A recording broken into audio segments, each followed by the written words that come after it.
ओम नमो भगवते ओम नमो भगवते वासुदेवाय। ओम नमो भगवते वासुदेवाय। হরে কৃষ্ণ। আপনাদের সবাইকে স্বাগত জানাচ্ছি আমাদের সাপ্তাহিক ভাগবতম সেশনে। আমরা গত কয়েক সপ্তাহ আমরা আলোচনা করতে পারিনি, একসাথে একত্রিত হতে পারিনি, কিন্তু আমরা এই সপ্তাহে চেষ্টা করব ভগবত ভক্তির মহিমা সম্বন্ধে জানার জন্য। কেন এই ভগবত ভক্তির যে প্রক্রিয়া, সেটা কেন সর্বশ্রেষ্ঠ পন্থা, সেটা আমরা শ্রীমদ্ ভাগবতম থেকে জানবো, বিশেষত ভাগবতম একাদশ স্কন্ধ থেকে। খুব সুন্দর একটা উপাখ্যান এখানে রয়েছে। তার মাধ্যম দিয়ে আমরা জানার চেষ্টা করব। তবে শুরু করার আগে আমার একটা ঘটনা মনে পড়ে যাচ্ছে, অনেকদিন আগের একটা ঘটনা। একবার একজন ব্যক্তি তিনি গিয়েছেন একজন সাধুর কাছে। সাধুর কাছে গিয়ে বলছেন যে, মহাশয়, আপনি আমাকে এমন একটা স্থান নির্দিষ্ট করে দিন, যে স্থানে মানুষ সবচেয়ে বেশি সুখী, মানুষ সবচেয়ে বেশি আনন্দময়, যেখানে কষ্ট নেই, দুঃখ নেই, যেখানটিতে আমি গেলে আমি বৈকুণ্ঠের যে আবহ সেটা আমি প্রাপ্ত হতে পারি, সেরকম একটি স্থান আমাকে নির্দেশ করুন। এখন সাধু মহাত্মা বলছেন, ঠিক আছে, তুমি একটা কাজ করো। ওখানে একটা অমৃত নামে একটা গ্রাম রয়েছে, এখান থেকে প্রায় 20 কিলোমিটার দূরে।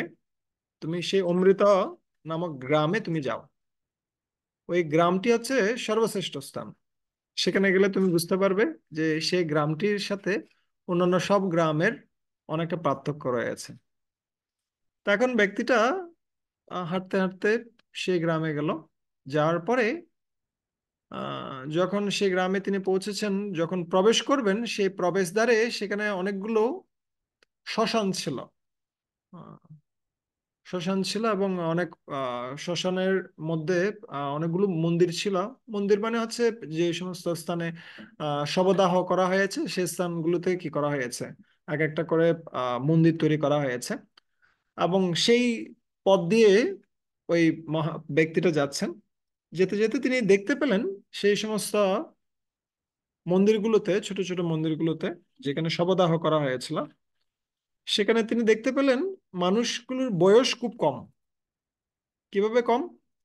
ধরেন কারো জন্ম হয়েছে 1920 সালে, মারা গেছেন 1925 সালে। কারো জন্ম হয়েছে 1920 সালে, মারা গেছেন 1930 সালে। এভাবে কারো বয়স 5 বছর, কারো বয়স 10 বছর, কারো বয়স 20 বছর, সর্বোচ্চ 20 বছর, 25 বছর, এই ধরনের, এর থেকে বেশি কিছু নেই কারো। এবং এই ধরনের কি দেখে খুব অল্প বয়সে মানুষ মারা গিয়েছে বেশিরভাগ মানুষের। সর্বোচ্চ যারা আছে তার বয়স হচ্ছে 25 বছর, এর থেকে বেশি কেউ নেই।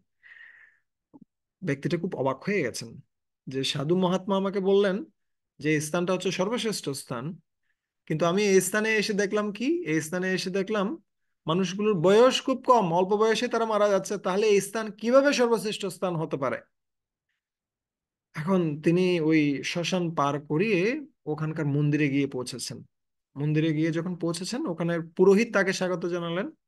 যেহেতু অতিথিদের সৎকার করাটা একটা বৈদিক রীতি, তাই পুরোহিত তাকে স্বাগত জানালেন, তাকে প্রসাদ প্রদান করলেন, বসার স্থান প্রদান করলেন, তাকে অভ্যর্থনা করলেন বিভিন্নভাবে।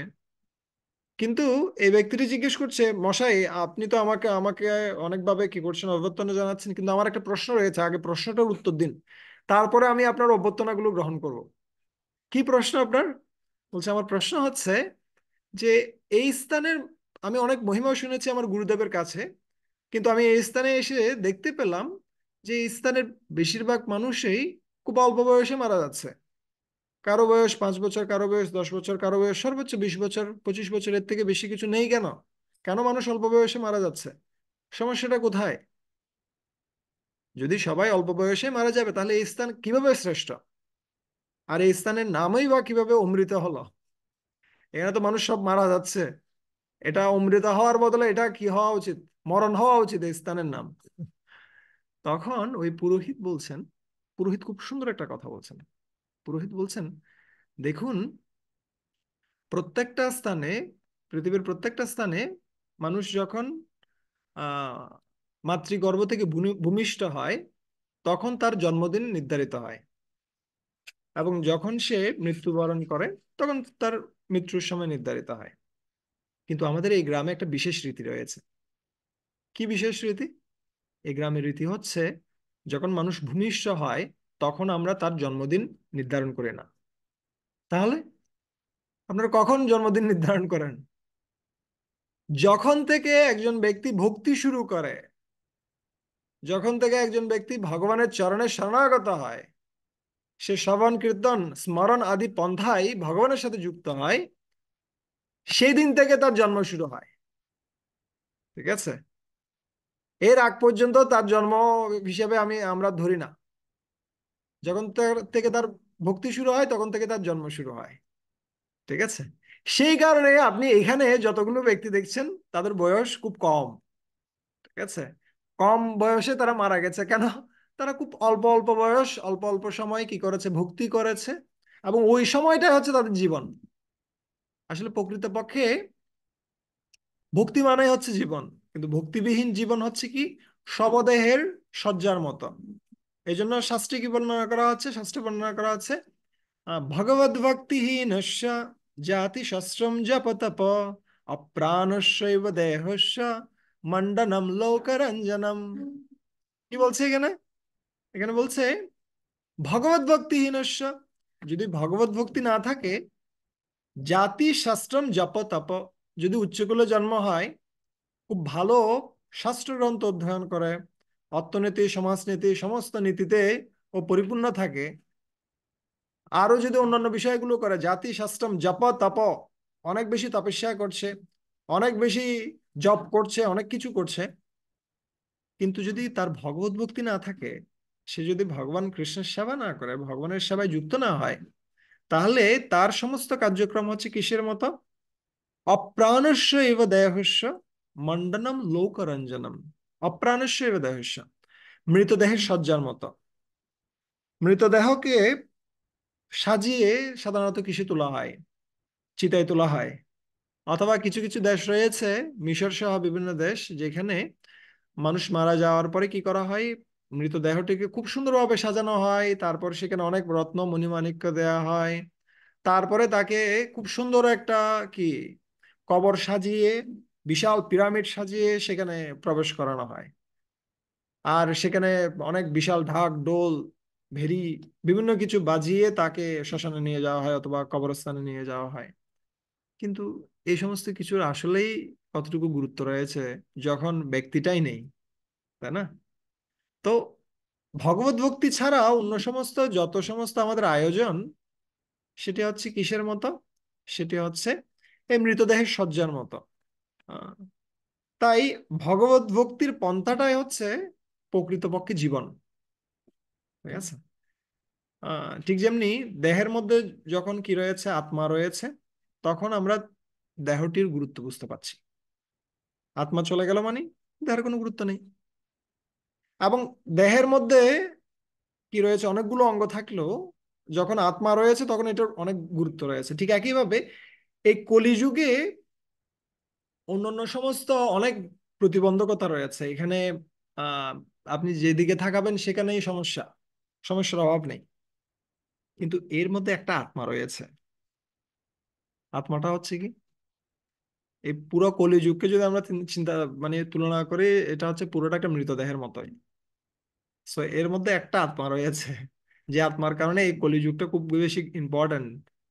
সে আত্মাটা হচ্ছে কি, হরিনাম। সে আত্মাটা হচ্ছে ভগবত ভক্তি। ঠিক আছে?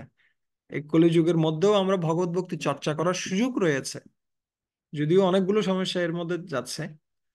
আহ তথাপি এই কলিযুগের একটা বিশেষত্ব হচ্ছে কি, এই হরিনাম করার একটা বিশেষ সুযোগ রয়েছে, যেটা হচ্ছে এই আত্মা সদৃশ।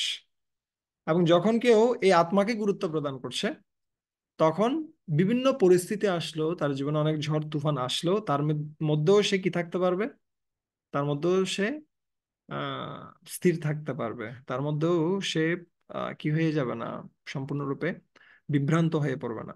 ঠিক আছে? সো এই ভগবত ভক্তির গুরুত্ব সম্বন্ধে আমরা আজকে জানার চেষ্টা করব। কোথা থেকে জানবো?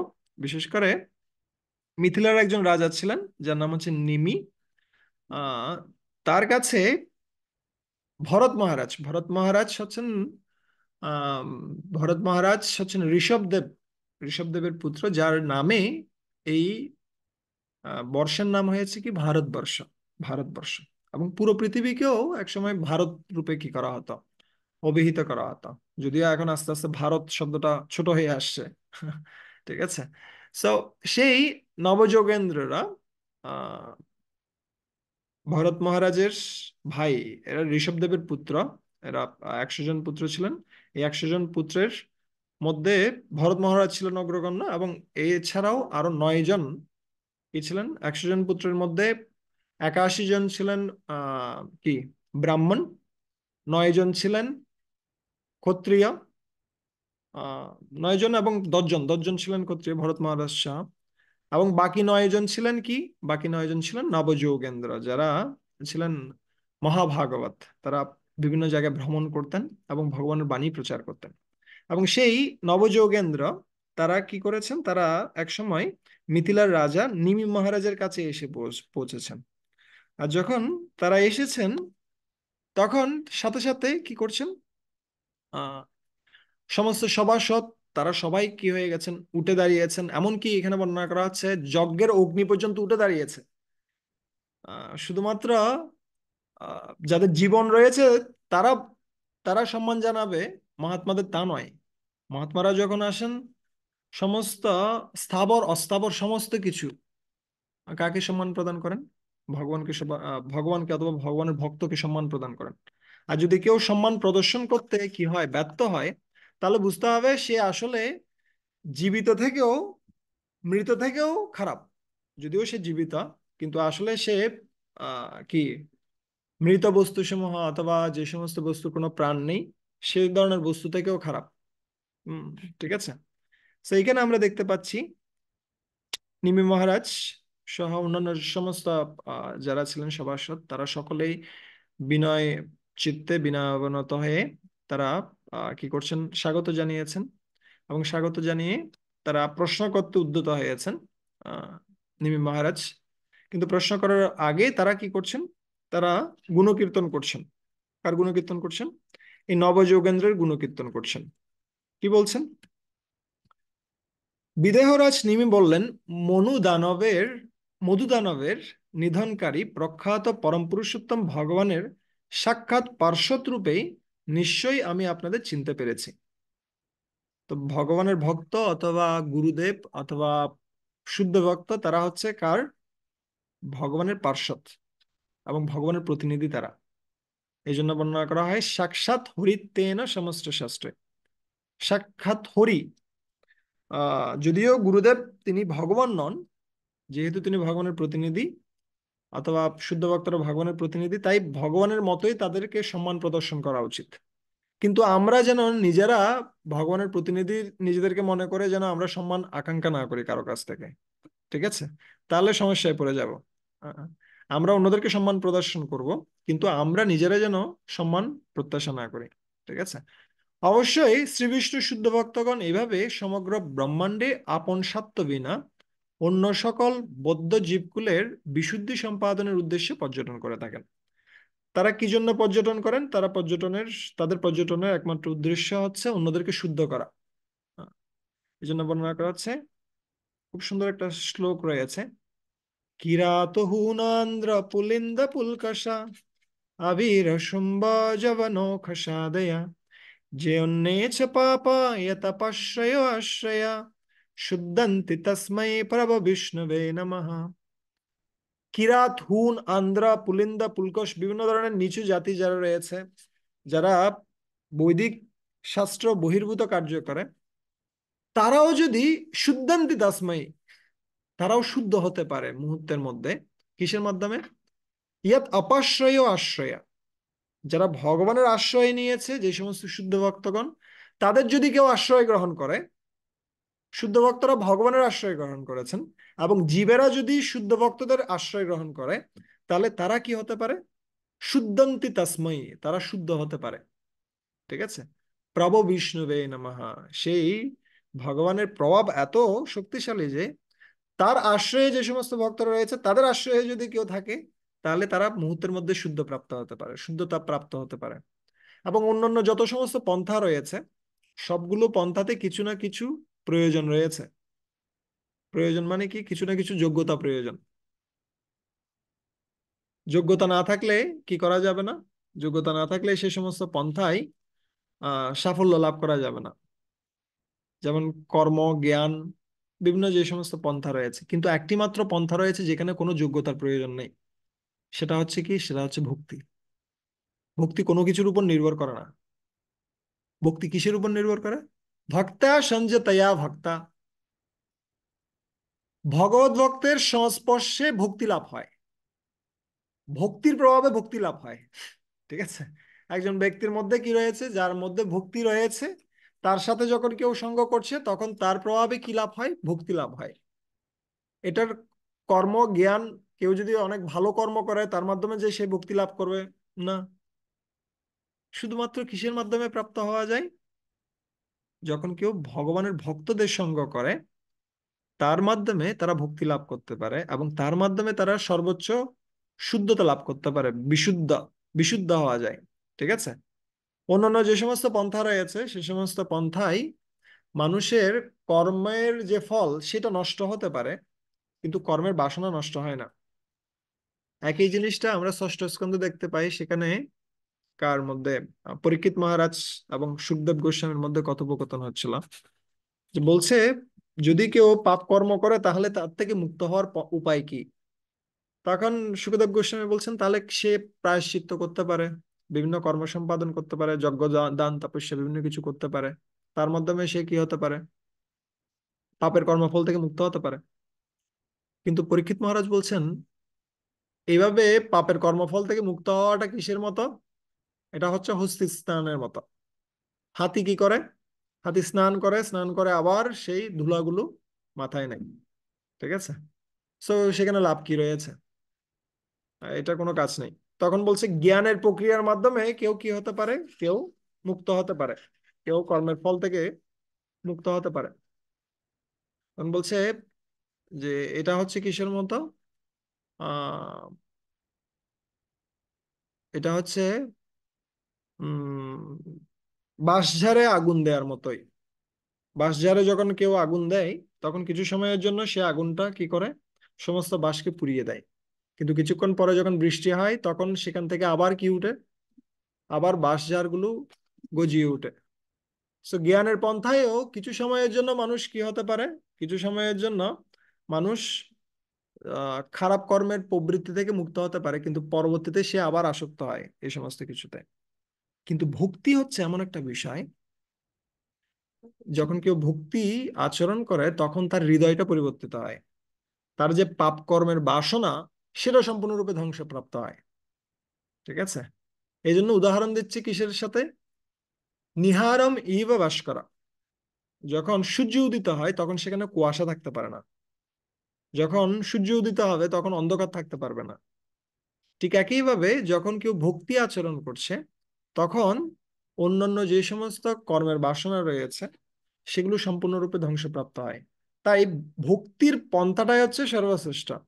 এবং ভগবত ভক্তদের যে পর্যটন, সেটার উদ্দেশ্য হচ্ছে কি করা? এই ভক্তির প্রচার করা, এবং প্রচার করার মাধ্যমে অন্যদেরকে ভগবত ভক্তির পথে কি করা?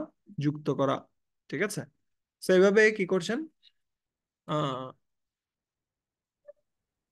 এভাবে নিমি মহারাজ তিনি খুব সুন্দরভাবে নবযোগেন্দ্রদের আহ গুণকীর্তন করছেন।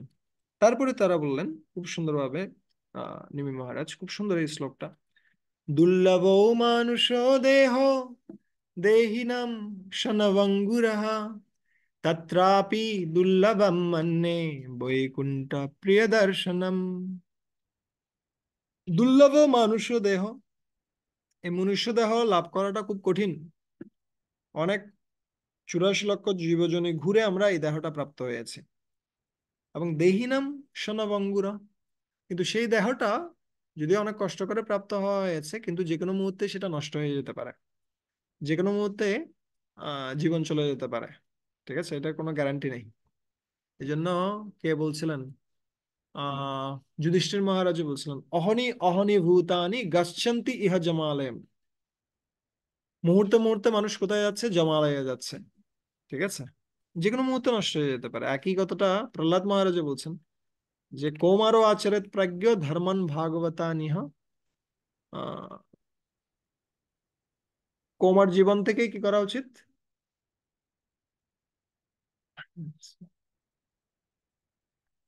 সো কৌমার জীবন থেকেই এই ভক্তির পন্থাটা শুরু করা উচিত। কেন? যদিও এই দেহটা খুব সুলভ, কিন্তু সেটা যে কোনো মুহূর্তে কি হয়ে যেতে পারে? নষ্ট হয়ে যেতে পারে। এবং তার থেকেও বড় কথা হচ্ছে মনুষ্য দেহটা প্রাপ্ত হওয়ার পরে আহ তত্রাপি দুর্লভম মন্যে বৈকুণ্ঠ প্রিয় দর্শনম। তার থেকে দুর্লভ বিষয়টা হচ্ছে কার সঙ্গ লাভ করা? বৈকুণ্ঠ প্রিয় দর্শনম। ভগবান, বৈকুণ্ঠ হচ্ছে ভগবানের আরেক নাম। বৈকুণ্ঠ প্রিয়া, যারা ভগবানের প্রিয়জন, ঠিক আছে, সো তাদের সঙ্গ করাটা, তাদের সাক্ষাৎ লাভ করাটা, এটা হচ্ছে আরো বেশি দুর্লভ, আরো বেশি দুর্লভ। ঠিক আছে, এই জন্য শঙ্করাচার্য একটা কথা বলছিলেন। শঙ্করাচার্য বলছিলেন মনুষ্যত্বম মুমুক্ষুত্বম মহাপুরুষ সংশয়ম। মনুষ্যত্বম, মনুষ্য জীবন লাভ করাটা অনেক দুর্লভ। তার থেকে দুর্লভ হচ্ছে কি মুমুক্ষুত্বম। মুমুক্ষুত্বম মানে হচ্ছে কি মুক্তি লাভের কি করা, প্রচেষ্টা করা। ঠিক আছে, তার থেকে দুর্লভ হচ্ছে মহাপুরুষের সংশয়। মহাপুরুষদের কি করা, সঙ্গ লাভ করা। ঠিক আছে, কেন মহাপুরুষদের সঙ্গ লাভ করাটা দুর্লভ? কারণ মহাপুরুষদের সঙ্গের প্রভাবে সমস্ত কিছু লাভ হয়। বিশেষ করে কারো ভগবানের ভক্তির প্রতি কি জাগ্রত হয়? সম্পূর্ণরূপে শ্রদ্ধা বিশ্বাস জাগ্রত হয়, সুদৃঢ় হয়। ঠিক আছে, এবং আমাদের মধ্যে উন্নত হওয়ার যে বাসনা, সেটা সৃষ্টি হয়। আমাদের বর্তমান পরিস্থিতিতে আমরা যা কিছু লাভ করেছি সবকিছু কিসের মাধ্যমে প্রাপ্ত হয়েছে? আমরা সমস্ত কিছু প্রাপ্ত হয়েছে সঙ্গের মাধ্যমে। এমনকি আমরা ভালো হওয়ার যে প্রচেষ্টা করছি, এই ভালো হওয়ার যে বাসনা, সেটাও আমরা প্রাপ্ত হয়েছে কার কাছ থেকে? মহাপুরুষদের কাছ থেকে। ঠিক আছে, তাই জগতে যদি কোনো দুর্লভ বস্তু থাকে সেটা হচ্ছে কি? সেটা হচ্ছে ভক্ত সঙ্গ। কিন্তু আমাদের চারপাশে অনেক ভক্তরা ঘোরাঘুরি করে, ওই জন্য আমাদের মনে হয় এতগুলো ভক্ত কেন। আবার মাঝে মাঝে মনে হয় এই ভক্তটা না থাকলে মনে হয় ভালো হতো। ঠিক আছে, এ শুধু জ্বালাতন করতেছে, এই সব সময় ভুল ধরে, এই সব সময় এটা করে এটা করে। আমাদের অনেক সময় মনে হয়, কিন্তু আসলে ভক্ত খুব দুর্লভ। ঠিক আছে, সো এখানে কেউ বলছেন, নিমি মহারাজও বলছেন যে এটা হচ্ছে সবচেয়ে দুর্লভ বস্তু। এই জন্য সাধু সঙ্গটা সবসময় আমাদের হচ্ছে, আমাদের আমাদের সুরক্ষা কবচ হচ্ছে সাধু সঙ্গ। কৃষ্ণ ভক্তির জন্মমূল হয় সাধু সঙ্গ। কৃষ্ণ ভক্তির জন্ম হবে কোথা থেকে? সাধু সঙ্গ থেকে। এটা আমি আগেও বলছিলাম, বিশ্বনাথ চক্রবর্তী ঠাকুর খুব সুন্দরভাবে বলছিলেন, ভক্তি কারণমপি ভক্তি ফলমপি স্বয়ং ভক্তির অপি সৎসঙ্গ। ভক্তির কারণ হচ্ছে সৎসঙ্গ, ভক্তির ফল, আমরা ভক্তি করে কি লাভ করতে চাই? ভক্তি করে লাভ, লাভ করার মতো বস্তু হচ্ছে কি? সাধু সঙ্গ। ভক্তি কারণমপি ভক্তি ফলমপি স্বয়ং ভক্তির অপি সৎসঙ্গ। এবং স্বয়ং ভক্তি নিজেই হচ্ছে কি? সৎসঙ্গ। মহাপুরুষদের সঙ্গ করা, মহাত্মাদের সঙ্গ করা, ভক্ত সঙ্গ করা, এটা হচ্ছে ভক্তি। ঠিক আছে, এই জন্য আমি যে বিষয়টা বলছিলাম, কৃষ্ণ ভক্তির জন্মমূল হয় সাধু সঙ্গ। কৃষ্ণ ভক্তির জন্ম সৃষ্টি হয়, কৃষ্ণ ভক্তি সৃষ্টি হয় কোথা থেকে? এটার মূল হচ্ছে সাধু সঙ্গ। কৃষ্ণে ভক্তি জন্মে তেহ রহে মুখ্য অঙ্গ। এবং যদি কারো কৃষ্ণে প্রেম জাগ্রত হয়ে গেছে, একদম একদম শুদ্ধ ভক্ত হয়ে গেছে, তথাপি মুখ্য অঙ্গ কি? মুখ্য অঙ্গ হচ্ছে সাধু সঙ্গ। কেউ বলতে পারে না আমি অনেক বিশাল ভক্ত হয়ে গেছি, এখন আমার আর সাধু সঙ্গের প্রয়োজন নেই। না, আপনি যত বড় ভক্তই হন না কেন, আপনার সবসময় কিসের মধ্যে থাকা উচিত? ভক্ত সঙ্গের মধ্যে থাকা উচিত। এবং ভক্ত সঙ্গটাই হচ্ছে আমাদের সুরক্ষা কবচ। এক মুহূর্তের মধ্যে যদি আমরা সেটা বাদ দিয়ে দিই, তাহলে আমরা গেলাম। ঠিক আছে, ঠিক যেমনি যদি কোনো একজন সৈনিক, সে যদি মনে করে যে না আমার অন্যান্য সৈনিকদের সাথে যুদ্ধ করার প্রয়োজন না, আমি একা একা যুদ্ধ করতে পারি, তাহলে যে কোনো মুহূর্তে ও হারিয়ে যাবে। যে কোনো মুহূর্তে ওকে কাবু করাটা কোনো বিষয় নাই। ঠিক আছে, সো আমরা যারা রয়েছি ভক্তরা, তারা আসলে মায়ার বিরুদ্ধে যুদ্ধ করছে। মায়া কি? অজ্ঞানতা। অজ্ঞানতার বিরুদ্ধে যুদ্ধ করছে। ঠিক আছে, সো আমাদের অবশ্যই কিসে থাকতে হবে? ভগবত ভক্তদের সঙ্গে থাকতে হবে, সেটা হচ্ছে আমাদের সুরক্ষা কবচ। হ্যাঁ। তো এভাবে কি করছেন, খুব সুন্দরভাবে প্রার্থনা নিবেদন করছেন। উম তারপরে আরো সুন্দরভাবে বললেন নিমি মহারাজ। তিনি বলছেন কি, অতএব হে পুণ্য নিষ্পাপ মহাপুরুষগণ, আমি প্রশ্ন করছি, কৃপা করে পরম মঙ্গল বিষয়ে আমাকে কিছু বলুন। অথ আত্যন্তিকম ক্ষেমম, আত্যন্তিকম ক্ষেমম, ক্ষেমম মানে হচ্ছে মঙ্গল, আত্যন্তিকম ক্ষেমম পরম মঙ্গল সম্বন্ধে আমি কি করছি, আমি জিজ্ঞেস করছি। পৃচ্ছাম ভবত অনঘা, আপনি হচ্ছেন অনঘা, আপনি পাপ থেকে মুক্ত সম্পূর্ণরূপে, এবং আপনি অন্যদেরকে পাপ থেকে মুক্ত করতে পারেন। তো আমি আপনাকে জিজ্ঞেস করছি কিভাবে পরম মঙ্গল হবে সেই সম্বন্ধে আপনি আপনি বর্ণনা করুন। কেন? সংসারে অস্মিন ক্ষণ অর্ধ ওপি, সংসারে যে সমস্ত জীব রয়েছে তারা যদি ক্ষণ অর্ধ, একটা ক্ষণ না, ক্ষণের অর্ধেক সময় পর্যন্ত যদি কেউ কি প্রাপ্ত হয়, সৎসঙ্গ, সৎসঙ্গ প্রাপ্ত হয়, তাহলে কি হয়, সেবদি নিনাম, তাহলে সেটা কি, কি করে, সেটা আনন্দের যে মহানিধি, আনন্দের যে সমুদ্র, সেটা কি করে, জাগ্রত করে কোনো জীবের হৃদয়ে। ঠিক আছে, এই জন্য বলছেন, বাস্তবিক জন্ম এবং মৃত্যুর এই জড়জগতের মাঝে ক্ষণার্ধকালের জন্য কোন শুদ্ধ ভগবত ভক্তের সঙ্গ লাভ করা গেলে যে কোনো মানুষের জীবনে তাই তা পরম নিধি লাভ স্বরূপ আনন্দজনক হয়। ঠিক আছে, পরম নিধি, বা যদি কেউ অনেক সম্পদ পেয়ে যায় হঠাৎ করে, ধরেন আপনি হঠাৎ করে 10 লাখ টাকা, 20 লাখ টাকা, অথবা 10 কোটি টাকা পেয়ে গেছেন হঠাৎ করে, কিছু ছাড়াই, আনন্দের বিষয়। আবার অনেকের জন্য এটা আবার দুঃখের বিষয় হতে পারে। কেন? যে কোনো মুহূর্তে আবার কে চলে আসবে, এনবিআর চলে আসবে, ট্যাক্স কর্তৃপক্ষ চলে আসবে, বিভিন্ন কিছু চলে আসবে, দুর্নীতি দমন কমিশন এসে জিজ্ঞেস করবে যে এত টাকা আপনি পেলেন কোত্থেকে। ঠিক আছে, সো এখানকার যত সমস্ত আনন্দ সেটা আবার দুঃখের কারণ হয়। কিন্তু ভগবত ভক্তদের যে সঙ্গ সেটা হচ্ছে কিসের মতো, সেটা হচ্ছে ট্যাক্স বিহীন ইনকামের মতো। ঠিক আছে, যেটার উপর আপনাকে ট্যাক্স দিতে হবে না, যেটা আর কোথাও যাবেও না।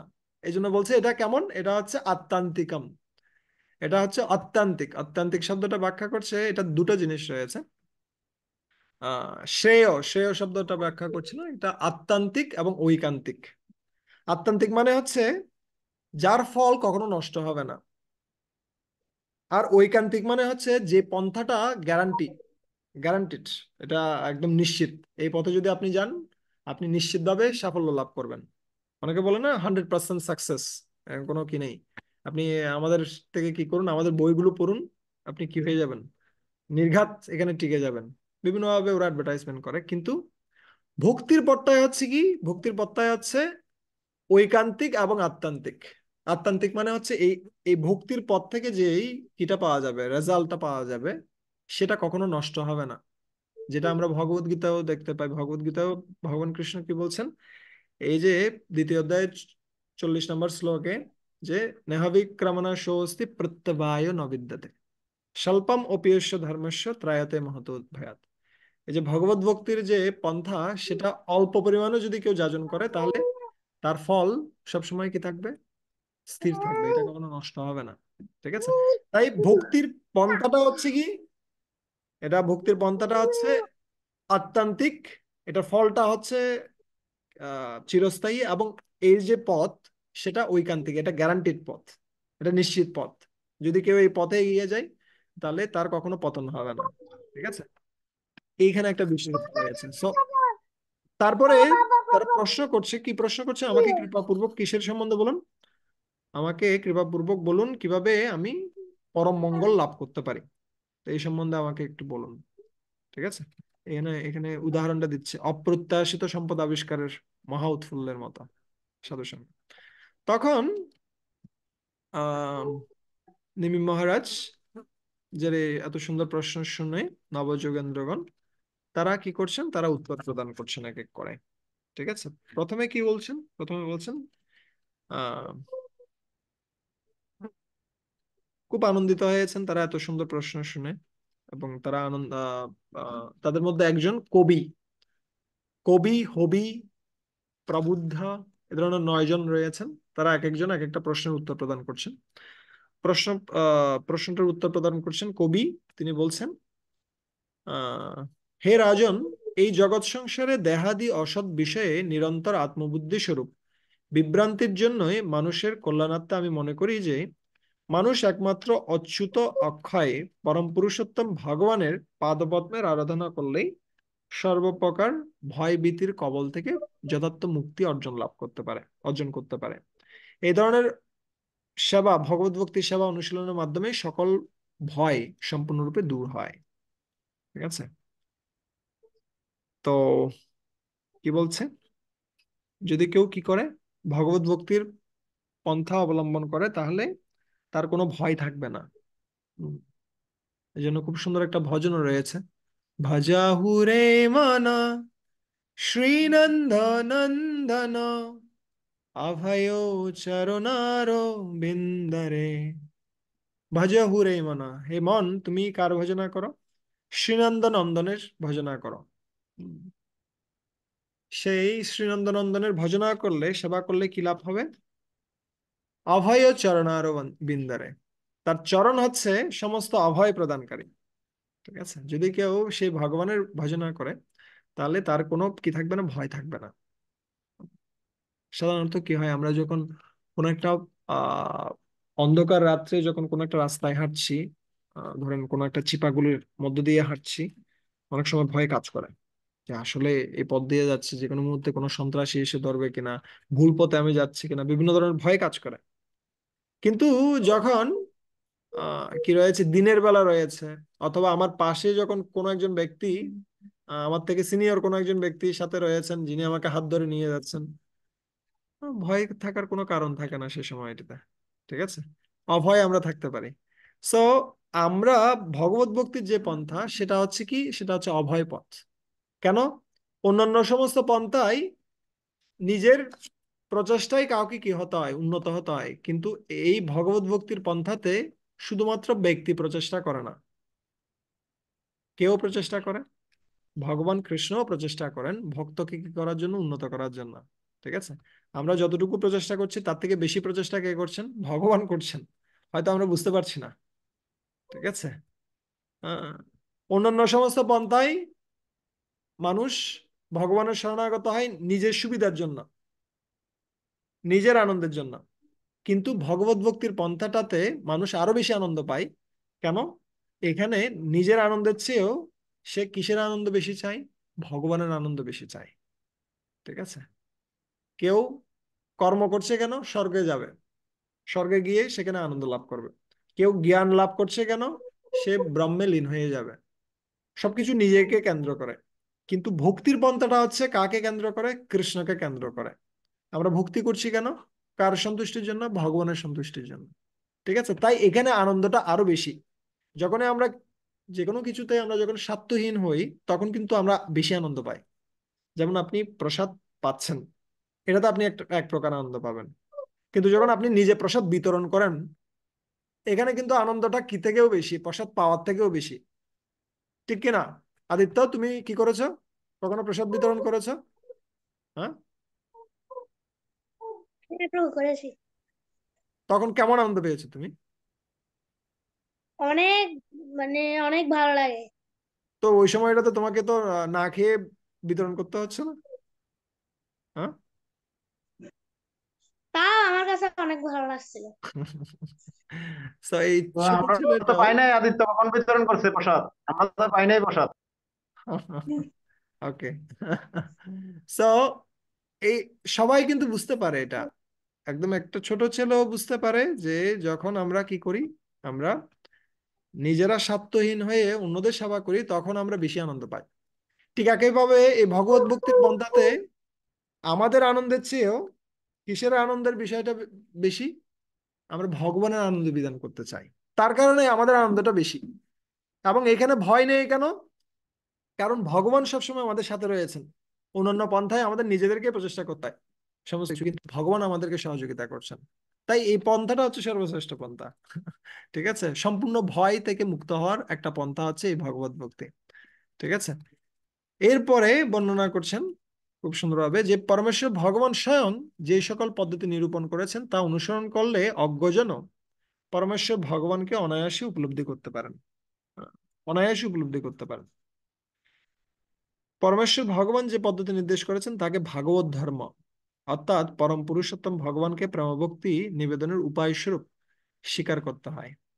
আচ্ছা, এখানে এখানে খুব সুন্দর একটা কথা বলছেন, অজ্ঞ ব্যক্তিও, অজ্ঞ, যেটা আমরা কিছুক্ষণ আগে আলোচনা করছিলাম। সো অজ্ঞ ব্যক্তিও ভগবত ভক্তিতে অভিজ্ঞ হতে পারে। কিসের মাধ্যমে? শুধুমাত্র ভগবানের সেবা করার মাধ্যমে। যদি তার কোনো জ্ঞান নাও থাকে, এটা কোনো কি নয়, এটা কোনো বিশেষ কোনো যোগ্যতা নয় যে যে না, তোমাকে অনেক বেশি জ্ঞানী হতে হবে তাহলেই তুমি কি প্রাপ্ত হতে পারবে, ভক্তি অর্জন করতে পারবে। ঠিক যেমনটা আমরা দেখতে পাই কিসের ক্ষেত্রে, সেই গীতাপাঠী ব্রাহ্মণটা ছিল, দক্ষিণ ভারতীয় ব্রাহ্মণ, যে হয়তো খুব ভালোভাবে গীতা পাঠ করতে পারতো না, ওখানে পাঠ করতে গিয়ে অনেকগুলো ভুল হতো, কিন্তু সে গুরুদেবের কথা অনুসারে কি করছিল, গীতা পাঠ করছিল। তা দেখে ভগবান শ্রী চৈতন্য মহাপ্রভু অত্যন্ত সন্তুষ্ট হয়েছিলেন। এবং অন্যান্য যে সমস্ত ব্রাহ্মণরা ছিল তারা হয়তো অনেক সুন্দরভাবে গীতা উচ্চারণ করতে পারছে, কিন্তু তাদের সেই উচ্চারণের দ্বারা ভগবান সন্তুষ্ট হচ্ছিলেন না। যতটুকু না এই ব্যক্তিটা কাকে উপলব্ধি করেছিলেন, ভগবানকে, অথবা ভগবান শ্রীকৃষ্ণ এবং তার ভক্ত অর্জুনের মধ্যে যে সম্পর্ক সেটা উপলব্ধি করতে পেরেছিলেন এই অজ্ঞ ব্রাহ্মণটি। কিন্তু কিসের মাধ্যমে সেটা হয়েছিল? ভক্তির মাধ্যমে, সেটা হয়েছিল গুরুদেবের আদেশ পালন করার মাধ্যমে। ঠিক আছে? তাই অজ্ঞ ব্যক্তিও খুব অনায়াসে কি করতে পারে, ভগবানকে সন্তুষ্ট করতে পারে ভক্তির মাধ্যমে, সিম্পল কিছু নিবেদন করার মাধ্যমে। যেমনটা খুব সুন্দর একটা শ্লোক রয়েছে। শ্লোকটা হচ্ছে কি, হ্যাঁ, তুলসী দল মাত্রেণ জলস্য চুলকেন বা বিকৃতে স্বম আত্মানম ভক্তব্য ভক্তবৎসল। বলছে তুলসী দল মাত্রেণ, যদি কেউ অল্প কিছু জল হাতের উপর নেয়, নিয়ে ওর ভিতরে একটা তুলসী দেয়, তুলসী পত্র দেয়, দিয়ে ভগবানকে বলে, হে ভগবান, এই জলটুকু তোমার, ঠিক আছে, এই জলটা তুমি গ্রহণ করো। তুলসী দল মাত্রেণ জলস্য চুলকেন বা বিক্রিতে স্বম আত্মানম। বলছে সেই অল্প কিছু যে জল ভগবানকে নিবেদন করেছেন তার মাধ্যমে ভগবান নিজে বিক্রি হয়ে যান। ঠিক আছে? ভক্তব্য ভক্তবৎসলা, সেই রকম হচ্ছেন ভগবান, যিনি ভক্তের অধীন হয়ে যান, ভক্তির অধীন হয়ে যান।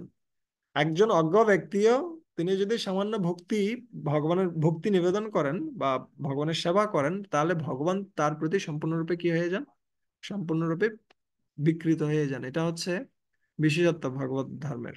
ঠিক আছে? তারপরে খুব সুন্দর একটা শ্লোক বর্ণনা করছেন। এই শ্লোকটা খুব ইম্পর্ট্যান্ট একটা শ্লোক। ইয়ানস্তায় নরো রাজন ন প্রমদ্যেত করহিচিত ধাবন্নিমিল্লবা নেত্রে ন স্খলেন্ন পতেত ইহা। ইয়ান আস্তায় নরো রাজন, এই ভক্তির পথ যদি কেউ কি করে, আশ্রয় গ্রহণ করে, এই ভক্তির পথে যদি কেউ আশ্রয় গ্রহণ করে, হে রাজন, হে রাজা, না প্রমাদ্যেত করহিচিত, সে কখনো কি হয় না, সে কখনো প্রমাদ্যেত, প্রমাদ্যেত শব্দের অর্থ অনেকগুলো হতে পারে। একটা অর্থ হচ্ছে সে কখনো বিচলিত হয় না, অথবা সে কখনো আহ প্রমদ, মদ শব্দটার অর্থ হচ্ছে, আরেকটা অর্থ হচ্ছে কি হওয়া, অহংকারী হওয়া। অন্যান্য সমস্ত পন্থায় মানুষ অহংকারী হয়ে ওঠে খুব সহজেই, কিন্তু এই ভগবত ভক্তির পন্থায় কেউ সহজে কি হবে না, অহংকারী হবে না, সে সবসময় বিনয়ী হবে। আর অন্য আরেকটা অর্থ হচ্ছে সে কখনো কি হয় না, বিচলিত হয় না, করহিচিত, কখনোই না। ধাবন নিমিল্ল বা নেত্রে, যদি কেউ চোখ বন্ধ করেও এই ভক্তির পথে এগিয়ে যায়। নিমিল্ল, নিমিল্ল মানে হচ্ছে বন্ধ করা, নেত্রে চোখ, যদি কেউ চোখ বন্ধ করেও এগিয়ে যায়, না স্খলেন না পতেত ইহা, তার কখনো কি হয় না, সে সেই পন্থা থেকে স্খলিত হয় না, অথবা পতিত হয় না। ঠিক আছে? সো এটা হচ্ছে কি, এটা হচ্ছে যেমনি অনেকে বলে অনেক সময় যে তুমি চোখ বন্ধ করে এই রাস্তায় চলে যাও, কোনো সমস্যা নেই, তুমি ঠিক জায়গায় পৌঁছে যাবে। অথবা আমরা বলি অনেক সময়, ডাক্তার কাকে বলেন, রোগীকে বলেন তুমি চোখ বন্ধ করে এই ওষুধটা খেয়ে ফেলো, তুমি সুস্থ হয়ে যাবে। তো একইভাবে এখানেও বলছে যে যদি কেউ চোখ বন্ধ করেও ভক্তিতে এগিয়ে যায় তাহলে সে নির্ঘাত ভগবানের কাছে পৌঁছে যাবে, এই সম্বন্ধে কোনো সন্দেহ নেই। আর একটা অর্থ হতে পারে চোখ বন্ধ করার, সেটা হচ্ছে কিসের মতো? শ্রুতি এবং স্মৃতি এই দুটিকে তুলনা করা হচ্ছে আমাদের দুই চক্ষুর সাথে। যদি কারো শ্রুতি এবং স্মৃতির জ্ঞান না থাকে, বেদ এবং পুরাণ এই দুটো যদি কারো জ্ঞান না থাকে, তাহলে মনে করতে হয় সে হচ্ছে অন্ধ। ঠিক আছে। সো যদি শ্রুতির জ্ঞান নেই তাহলে এক চোখ অন্ধ, যদি স্মৃতির জ্ঞানও নেই তাহলে দুই চোখ অন্ধ। তো সেই ধরনের স্মৃতির জ্ঞানবিহীন ব্যক্তিও যদি কি গ্রহণ করে, ভক্তির পথ গ্রহণ করে, তাহলে সে কি হতে পারে? সে সে অবশ্যই ভগবানকে লাভ করতে পারে। তার মানে এই নয় যে শাস্ত্রে যে সমস্ত বিষয়গুলো নিষেধ করা হচ্ছে সেগুলো আমরা করতে যাব, তা নয়।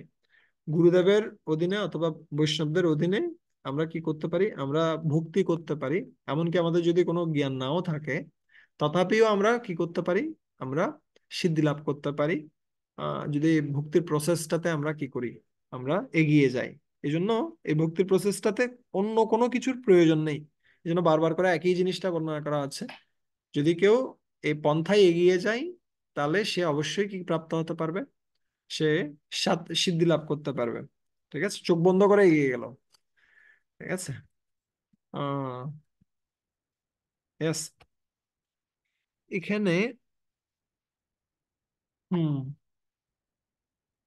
তারপরে বর্ণনা করছে, তারপরে বলছে, অনেক বড় তাৎপর্য লিখেছেন, আপনাদের যদি সুযোগ থাকে তাহলে পড়তে পারেন খুব সুন্দর হবে। আমাদের এখানে সময় হচ্ছে না, কিন্তু আমি গিস্ট যে বিষয়গুলো রয়েছে সেগুলো আমি বলছি। তো এরপরে বলছে ভক্তির আরেকটা সুবিধা হচ্ছে আপনি সমস্ত কর্ম করেও কি হতে পারেন? ভক্তিতে এগিয়ে যেতে পারেন। অন্যান্য পন্থায় হচ্ছে আপনার সমস্ত কর্ম করে এগিয়ে যেতে পারবেন না, আপনাকে নির্দিষ্ট প্রকারের কর্ম করতে হবে। এবং যদি আপনি উন্নত হতে চান, সমস্ত কর্ম পরিত্যাগ করে বনে চলে যেতে হবে, তাহলে আপনি উন্নত হতে পারেন। সাধু সন্ন্যাসী মহাত্মা হলেই উন্নত হওয়া যেতে পারে। কিন্তু এইখানেই কি বলছে, এই ভক্তির পন্থায় সুবিধা হচ্ছে কি, যে যে কর্ম করছে সে কর্ম করেও কি হতে পারে? ভক্তিতে উন্নত হতে পারে। কিভাবে? এখানে বলছে খুব সুন্দরভাবে, কায়েন বাচা মনসা ইন্দ্রিয়ের্বা বুদ্ধাত্মনা বা অনুসৃত স্বভাবাৎ করোতি যৎ যৎ সকলম পরস্मै নারায়ণেতি সমর্পয়েতাৎ। কায়েন বাচা মনসা, আমাদের দেহ, বাক্য এবং মন এবং ইন্দ্রিয় সমূহ দিয়ে এবং বুদ্ধি দিয়ে যা যা কিছু কাজ আমি করছি, নিজের স্বভাবের বশবর্তী হয়ে অথবা দেহের যে সমস্ত কি রয়েছে, শক্তি সামর্থ্য রয়েছে, সেই সমস্ত কিছু দিয়ে যা যা কর্ম আমি করছি, তা আমি কি করছি? করোতি ইয়াত ইয়াত সকলম পরস্মৈ। হ্যাঁ, সমস্ত কিছুই আমি কি করছি? সমর্পণ করছি। কোথায় সমর্পণ করেছি? নারায়ণেতি, আহ ভগবানের কাছে সমস্ত কিছু, ভগবান নারায়ণের কাছে সমস্ত কিছু অর্পণ করছি। এই সমস্ত কিছু হচ্ছে কার কার জন্য? সমস্ত কার্য হচ্ছে ভগবানের প্রীতিবিধানের জন্য। ঠিক আছে। সো যদি ভক্ত কিও করছে, ধরেন সকালে উঠে কেউ দাঁত মাজছে, মাজার পরে স্নান করছে, তারপরে তিলক ধারণ করছে, কাপড় কাচছে, অনেকগুলো কাজ কিন্তু। সো অনেক ক্ষেত্রে মনে হয় এই কাজগুলোর কি ভিত্তি রয়েছে, কিন্তু এই কাজগুলো ভক্তিতে পরিণত হয় যদি কেউ ভগবানের শরণাগত হয়। কেন? এই সমস্ত কাজগুলো তাকে কিসে সহযোগিতা করছে? ভক্তি করতে সহযোগিতা করছে। এমন কি বলছে, যদি কেউ কি করছে, আহ মল ত্যাগ, মল ত্যাগের মতো যে কাজ, এটাকে সর্বনিকৃষ্ট কার্য হিসেবে কেউ কি করতে পারে? ধরতে পারে। কিন্তু এখন এই কাজটিও কি হতে পারে? এই কাজটিও ভক্তির অঙ্গ হতে পারে। কেন? কারণ কারো, কেউ যখন মল পরিত্যাগ করছে তার মন পরিশুদ্ধ হয়। ঠিক আছে। এবং সে ভালোভাবে ভক্তিটা করতে পারে। এজন্য যত সমস্ত কার্য রয়েছে, সমস্ত কার্যকে আমরা কিসে পরিণত করতে পারি? এই ভগবত ভক্তির পন্থায় যুক্ত করতে পারি। এটা হচ্ছে বিষয়ত্ব। এবং আমাদের যে সমস্ত পুণ্যকর্ম রয়েছে সেগুলো তো আমরা সরাসরি ভগবানকে নিবেদন করতেই পারি, কিন্তু যদি যে সমস্ত কার্য রয়েছে, অনেক সময় অনেক কার্য আমরা করছি যেটা শাস্ত্র বহির্ভূত কার্য, তাহলে এগুলো আমরা কিভাবে অর্পণ করতে পারি? এগুলোকে অর্পণ করা যায়। যেমন কেউ কি করছে, অনেক সময় কারো অভ্যাস রয়েছে পশু হত্যা করার, কারো অভ্যাস রয়েছে কি করার, আহ আমিষ দ্রব্য গ্রহণ করার, অথবা কি করার, তামাক গ্রহণ করার বা নেশা গ্রহণ করার। তাহলে সেই ধরনের কার্যগুলোকে আমরা কিভাবে নিবেদন করতে পারি? সো এখানে বর্ণনা করা আছে এই সমস্ত কার্য করার প্রতি যে আমাদের যে আসক্তি রয়েছে, সেই আসক্তিটা আমরা নিবেদন করতে পারি ভগবানের কাছে। ধরেন কেউ কিসের প্রতি আসক্ত, কেউ মদ্যপানের প্রতি আসক্ত। সো ও কি করতে পারে, ও ভগবানের কাছে প্রার্থনা করতে পারে, হে ভগবান, আমার যে এইরকম একটা আসক্তি রয়েছে মদ্যপানের প্রতি, সে আসক্তিটা তোমার প্রতি হোক। ঠিক আছে? এভাবে ও সমস্ত কিছু কি করতে পারে, ভগবানের কাছে নিবেদন করতে পারে, এবং এভাবে ধীরে ধীরে পরিশুদ্ধ হতে পারে। এই জন্য খুব সুন্দর একটা শ্লোক বলছে যে युवतीनां यथा यूनि युनानं च युवतो यथा मनोभिरमते तद्वन् मनो मे रमतम तयि। একটা যুবক যেভাবে যেভাবে যুবতীর প্রতি আকৃষ্ট হয়, একটা যুবতী যেভাবে যুবকের প্রতি আকৃষ্ট হয়, সেভাবে হে ভগবান আমি যেন তোমার প্রতি আকৃষ্ট হই। ঠিক আছে? সো আমাদের যেমনি অন্য বিষয়ের প্রতি আকর্ষণ রয়েছে, ধন সম্পদের প্রতি আকর্ষণ রয়েছে, স্ত্রী পুত্র পরিজনের প্রতি আকর্ষণ রয়েছে, বিভিন্ন কিছুর প্রতি আকর্ষণ রয়েছে। স্ত্রী পুত্র পরিজন খারাপ কিছু নয়, যখন কেউ স্ত্রী পুত্র পরিজনকে ভগবানের সেবায় নিযুক্ত করছে তখন সেটা ভক্ত সেবা হচ্ছে। ঠিক আছে? এর মাধ্যমে সে ভক্তিতে উন্নতি করছে, গৃহে থেকেও ভক্তিতে উন্নতি করছে, এটা খারাপ কিছু নয়। কিন্তু আমাদের যে সমস্ত আকর্ষণগুলো রয়েছে, যেগুলো ভক্তি বহির্ভূত বস্তু, সেই আকর্ষণটা আমাদের প্রার্থনা করা উচিত কার প্রতি হোক, ভগবানের প্রতি হোক। ঠিক আছে? এভাবে আমাদের সমস্ত কর্ম আমরা কি করতে পারি, আমরা ভক্তির তে যুক্ত করতে পারি, যেটা অন্য পন্থায় সম্ভব নয়। ঠিক আছে? এই জন্য এই ভগবত ভক্তির পন্থাটা শ্রেষ্ঠ পন্থা, এটাও একটা প্রমাণ। ঠিক আছে? এরপরে বর্ণনা করছে, আহ, এরপরে আরো বর্ণনা করছে কিভাবে আসলে একজন ব্যক্তি, প্রথমে বর্ণনা করছিল ভয় থেকে মুক্ত হওয়া যায়, এখানে আরো ডিটেলস বর্ণনা করছে কিভাবে আসলে ভয় থেকে মুক্ত হওয়া যেতে পারে। কিভাবে এই ভগবত ভক্তির পন্থা সম্পূর্ণ রূপে একজনকে ভয় থেকে কি কি করে, অভয়, অভয়ে পরিণত করে। ঠিক আছে? এখানে বলছে ভয়ম দ্বিতীয় বিনিবেশত সৎ ঈষৎ অপেতস্য বিপর্যয় স্মৃতি তন্মায়য়া তো বুধাবজত্তম ভক্ত একয়া ঈশম গুরুদেবতাত্মা। আমাদের ভয়ের কারণ হচ্ছে কি, দ্বিতীয় অভিনিবেশত সৎ। দ্বিতীয় অভিনিবেশত, দ্বিতীয় অভিনিবেশত হচ্ছে কি, যেটা ভগবান থেকে ভিন্ন, সেটাকে কি করা, সেটাকে বেশি গুরুত্ব দেয়া। এই যে দেহটি, এটাকে তুলনা করা হচ্ছে, ভগবান কৃষ্ণ ভগবান ভগবত গীতায় বর্ণনা করছেন ভিন্না প্রকৃতির অষ্টদা। এই ভূমির ওপি অনল বায়ু খং মন বুদ্ধিরেবচ অহংকার ও ইতিয়াম্মে ভিন্না প্রকৃতির অষ্টদা। এই যে আটটা বস্তু রয়েছে, এগুলো হচ্ছে ভগবানের ভিন্না শক্তি, স্বয়ং শক্তি নয়। সো এই শক্তিতে যখন কেউ বেশি গুরুত্ব দেয়, এই দেহটিকে বেশি গুরুত্ব দেয় কিসের বদলে, আত্মার বদলে, তখনই কিন্তু কি সৃষ্টি হয়, ভয়ের সৃষ্টি হয়। একটু দাঁড়ান।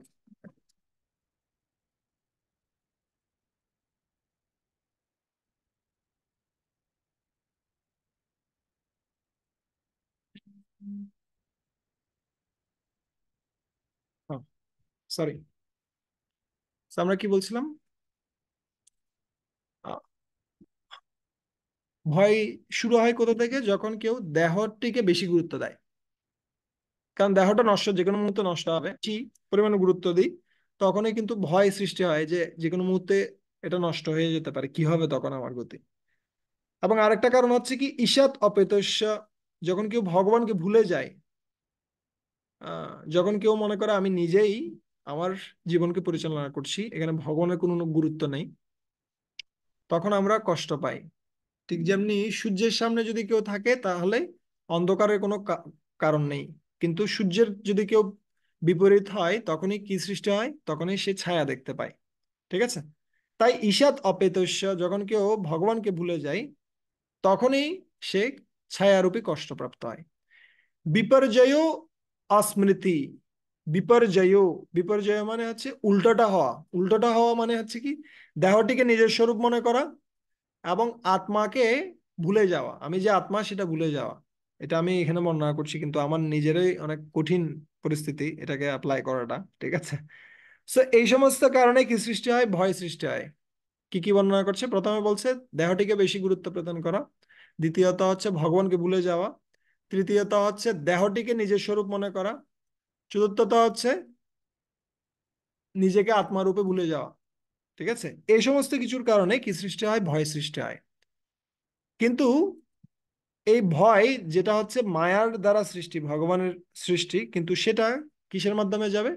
বুধ আবেজত্তম। যারা বুদ্ধিমান ব্যক্তি তারা এই ভয় থেকে মুক্ত হতে পারে কিসের মাধ্যমে?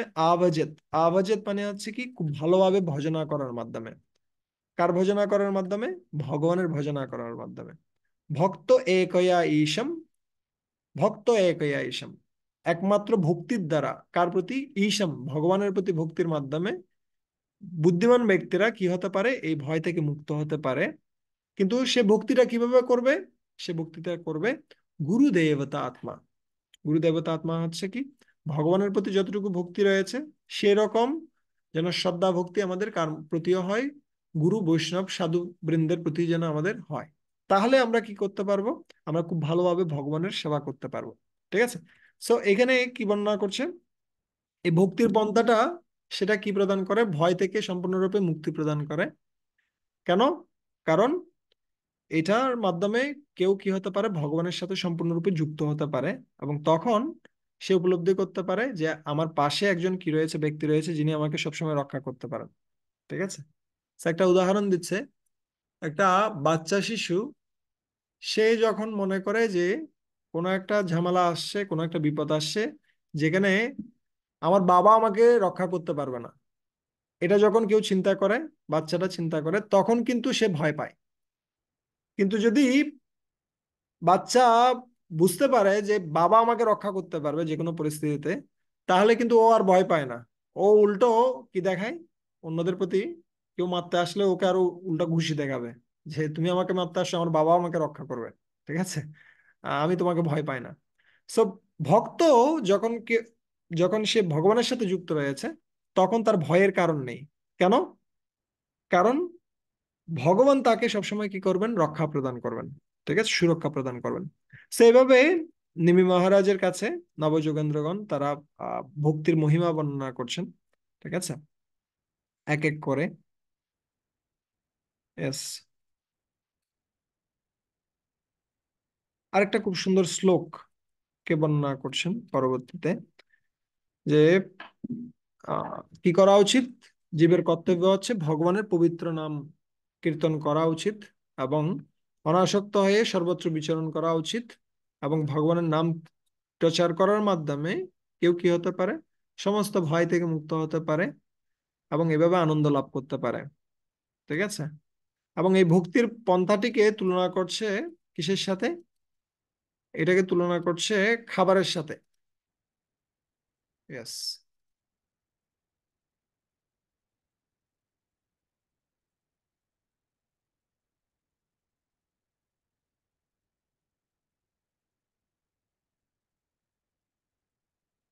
ইয়েস। এই শ্লোকটাতে জাস্ট এটা আলোচনা করে আমরা শেষ করবো আজকে। সো এখানে তুলনা করছেন কিসের সাথে? যখন কেউ খাবার গ্রহণ করে সাথে সাথে তার কি সৃষ্টি হয়? তার ক্ষুধার নিবৃত্তি হয়, তার সমস্ত কি সমস্ত পুষ্টির অভাব পরিপূর্ণ হয়, এবং সে সন্তুষ্টি লাভ করে। ঠিক একইভাবে যখন কেউ ভক্তি যাজন করে, তখন তার একসাথে তিনটা কাজ হয়। কি কি কাজ হয় সেটা আমরা এই শ্লোকটা থেকে দেখব। ভক্তি পরেশ অনুভব বিরক্তির, অন্যত্র চ এষ ত্রিকয়েক কালঃ, প্রপদ্যমানস্য যথাশ্নতোষুস, তুষ্টি পুষ্টি সুৎপায়নুগাসম। ভক্তি পর এইস অনুভব। হম, যখন কেউ ভক্তি করছে তখন কি হয়? তখন একসাথে তিনটি কার্য সম্পাদিত হয়। একদিকে হচ্ছে আহ প্রেম ভক্তি লাভ হয়, ভগবত ভক্তি কি করার মাধ্যমে ভগবানের প্রতি প্রেম লাভ হয়। পরে এসে অনুভব, সরাসরি ভগবানকে সে উপলব্ধি করতে পারে, এবং সে অন্যান্য বিষয়গুলো থেকে কি হয়, বিরক্ত হয়ে যায়। ও আর ওই সমস্ত বিষয়ে কি থাকে না, আকর্ষণ তার থাকে না। ঠিক আছে, যে সমস্ত বিষয় ভগবানের সাথে যুক্ত নয় সে সমস্ত বিষয়ে সে আর আসক্ত থাকে না। ঠিক আছে, এই তিনটি কাজ একসাথে হয়। কোন তিনটি কাজ? একটা হচ্ছে ভগবানের প্রতি ভক্তি, দ্বিতীয় হচ্ছে কি আহ কি হওয়া, উপলব্ধি লাভ করা, আর তৃতীয় হচ্ছে সম্পূর্ণরূপে অন্যান্য বিষয়গুলো যেগুলো ভগবত ভক্তির বিরোধী সেগুলো থেকে সেগুলোর আসক্তি থেকে মুক্ত হওয়া। এই তিনটি একসাথে হয়। কিসের মতো? ইয়াথা অশ্নতো সুস, ঠিক যেমনি যদি কেউ খাবার গ্রহণ করে তাহলে কি হয়, তুষ্টি হয়, সন্তুষ্টি লাভ করে, পুষ্টি লাভ করে, এবং সুতপায় অনুগাসম, সে আনন্দ পায় এবং তার সমস্ত ক্ষুধা নিবৃত্তি হয়। ঠিক আছে, সো ভক্তির পন্থাটাও হচ্ছে এই একই ধরনের। যদি কেউ ভক্তি করে স্বাভাবিকভাবে তার সমস্ত কি থেকে, সমস্ত খারাপ বিষয়ের প্রতি যে আসক্তি সেটা থেকে সে মুক্ত হতে পারে। সে ভগবানের প্রতি ভক্তি, প্রেম ভক্তি বা আকর্ষণ লাভ করতে পারে, এবং সে কি প্রাপ্ত হয়, অনুভব প্রাপ্ত হয় বা রিয়েলাইজেশন প্রাপ্ত হয়। ঠিক আছে, সো এই তিনটি বিশেষ গুণ সেখানে দেখা যায়। এবং এটা যখন থেকে ভক্ত ভক্তি শুরু করছে তখন থেকে এটা শুরু হয়। অল্প, ঠিক যেমনি উদাহরণ দেওয়া হচ্ছে, যখন কেউ অল্প কিছু খাবার গ্রহণ করছে, অল্প কিছু খাবার গ্রহণ করার ফলে অল্প কিছু আনন্দ সে পায়, অল্প কিছু ক্ষুধার নিবৃত্তি হয়। ঠিক আছে, অল্প কিছু আজে বাজে খাওয়া খাওয়া থেকে সে বিরত হতে পারে।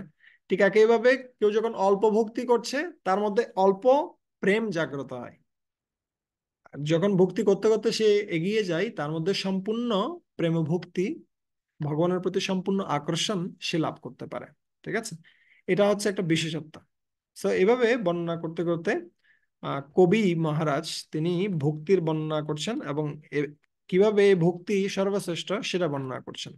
ঠিক আছে, এবং সর্বশেষে তিনি বলছেন, হে রাজন, পরমেশ্বর অচ্যুত অক্ষয় শ্রী ভগবানের চরণ কমল যে ভক্ত নিত্য প্রয়াসে আরাধনা করে থাকে তার ফলেই তিনি নিরন্তর ভক্তিভাব, অনাসক্তি এবং পরমেশ্বর ভগবানের তত্ত্বজ্ঞান অর্জন করেন।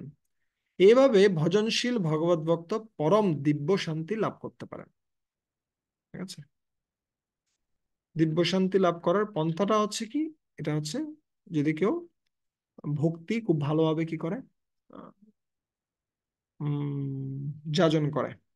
এবং এটা হচ্ছে সবচেয়ে সহজ পন্থা। কেন সহজ পন্থা? কেন?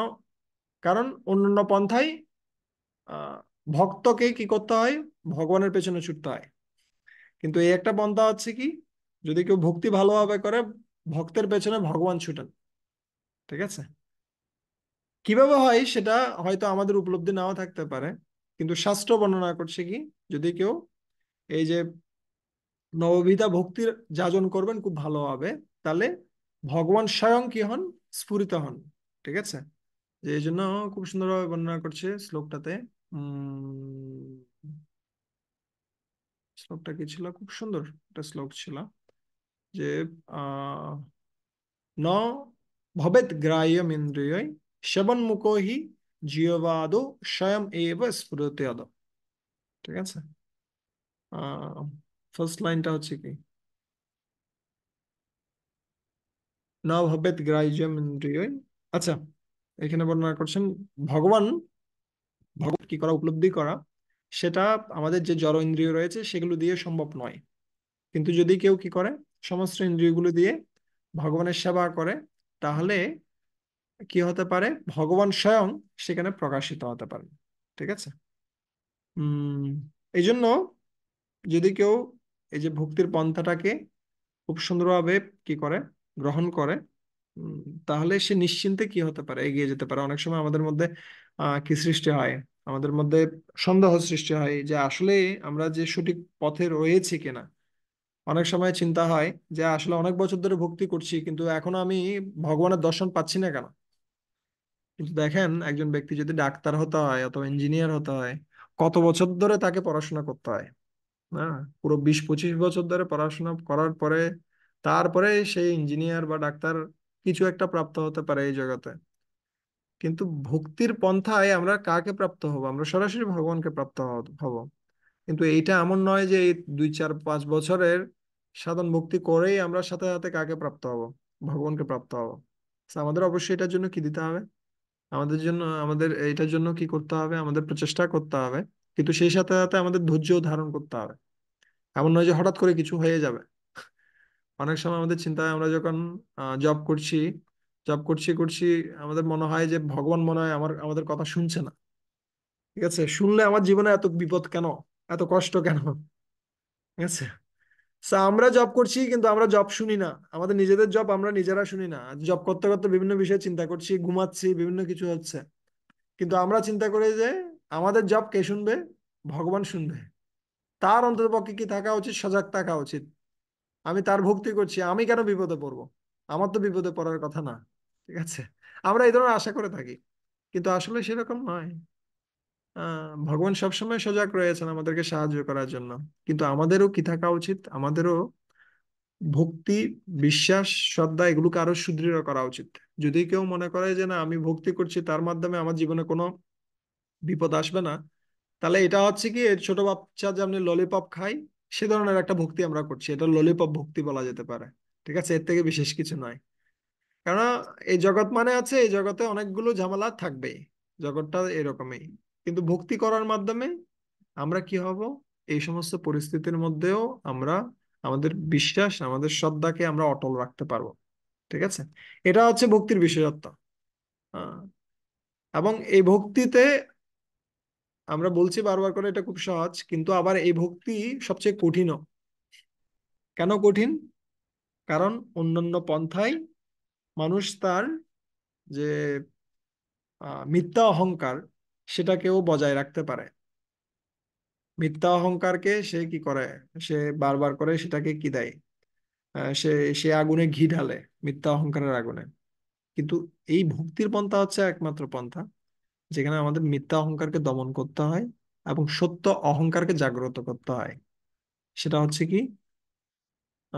তদ্বৃত্ত বৃত্ত পরিচারক বৃত্ত বৃত্ত বৃত্তস্য বৃত্ত ইতিমম স্মর লোকনাথ। আমি হচ্ছি বৃত্তের বৃত্ত, হে ভগবান, আমি আপনার বৃত্তের বৃত্তের বৃত্তের বৃত্তের বৃত্তের বৃত্ত। এটা বলা যত সহজ, করাটা অত সহজ নয়। আমি আপনার ভক্তদের ভক্ত, আপনি আপনাদের ভক্তের ভক্ত হওয়ার প্রচেষ্টা করছি। ঠিক আছে, এই মানসিকতাটা সৃষ্টি করা, যেটা অন্যান্য পন্থায় প্রয়োজন হয় না। অন্যান্য পন্থায় আমরা হচ্ছে নিজেরা বস, কিন্তু এখানে যখন কেউ ভক্তির পন্থায় আসে, তখন সে উপলব্ধি করতে চায় যে আমি ভগবানের দাসের দাসের দাস, দাস অনুদাস হওয়ার প্রচেষ্টা করছি, যেটা খুব কঠিন, যেটা অন্যান্য পন্থায় নাই। ঠিক আছে, এই জন্য ভক্তির পন্থা কঠিন কেন? কারণ তার যে মিথ্যা অহংকার, সেটাকে কি করতে হয়? দমন করতে হয়। এই জন্য এটা কঠিন। কিন্তু এটা সহজ কেন? অন্য কিছুর প্রয়োজন নেই, আলাদা কোনো প্রচেষ্টা করার প্রয়োজন নেই। যা রয়েছে তার মাধ্যমে আমরা কি করতে পারি? ভগবানের সেবা করতে পারি।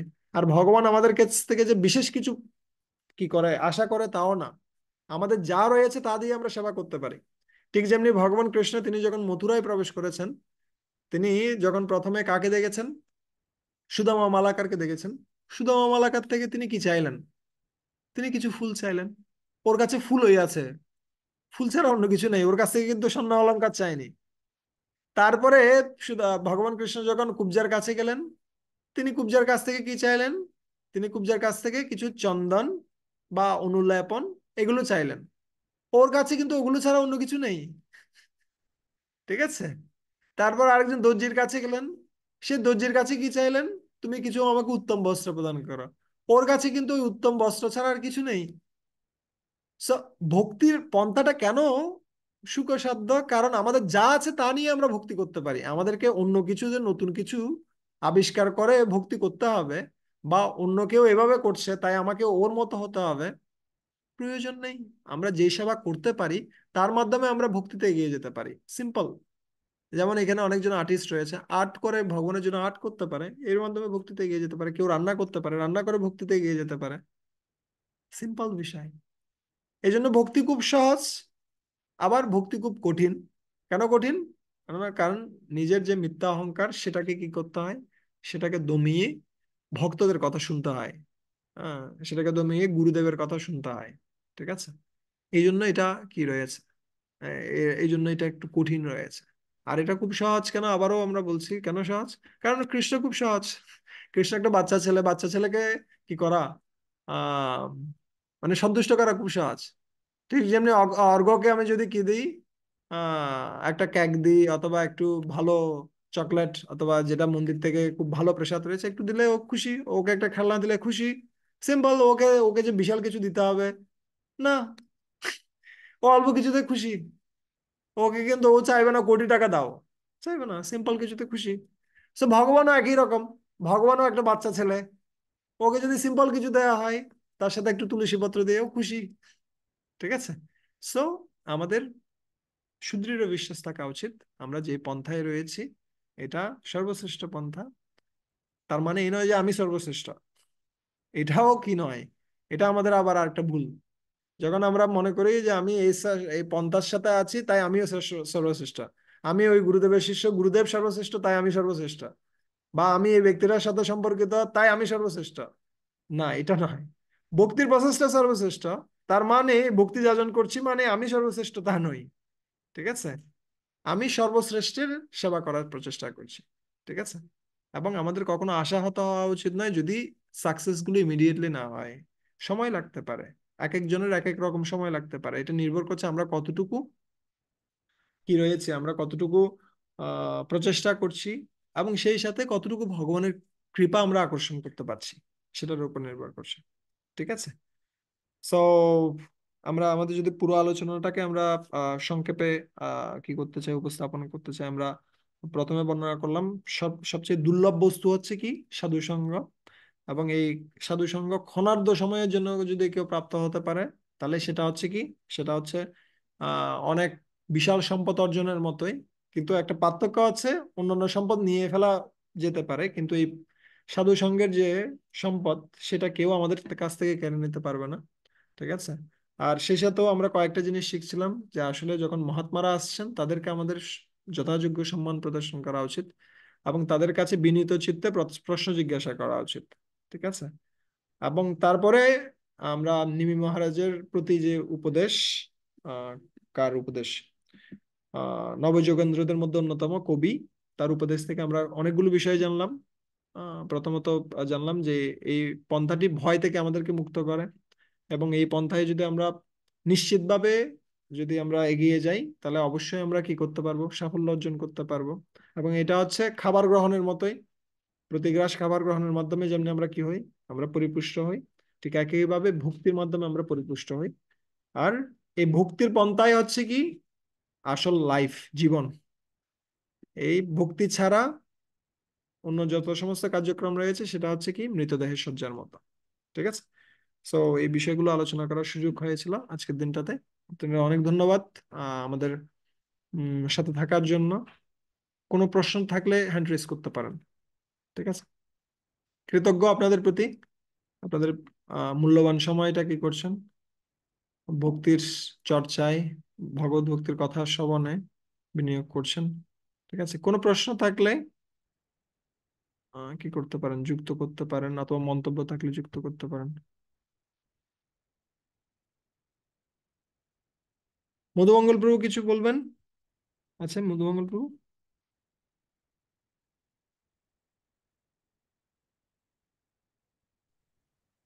হরে কৃষ্ণ, ধন্যবাদ প্রণাম প্রভু। হরে কৃষ্ণ। হরে কৃষ্ণ প্রভু।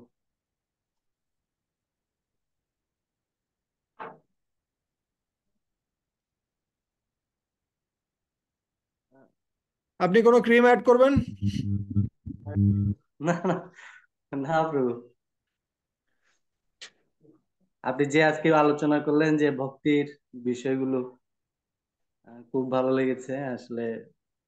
বিষয়গুলো যাতে যাজন করতে পারি সেজন্য আশীর্বাদ করবেন। আর যাতে নিজেকে শুনি না, যাতে নিজেকে শুনতে পারি। ওকে। আমি আলোচনা করছি আসলে আমার নিজের কল্যাণের জন্য। আমি কতটুকু পালন করতে পারছি আমি জানি না, আমি চেষ্টা করছি। বারবার আলোচনা করার মাধ্যমে অ্যাটলিস্ট নিজে সচেতন হতে পারবো। আর চ্যাপ্টারটা ইদানিং আমি পড়ছিলাম কিন্তু আমার ভালো লাগছিল, আর চিন্তা করলাম আমি সময় পাচ্ছি না টোটালি। চিন্তা করলাম যা পড়ছি তাই আপনাদের সাথে আলোচনা করে অ্যাটলিস্ট। ঠিক আছে। আহ ওকে, ধন্যবাদ। হরে কৃষ্ণ। আর যদি কারো কিছু বলার থাকে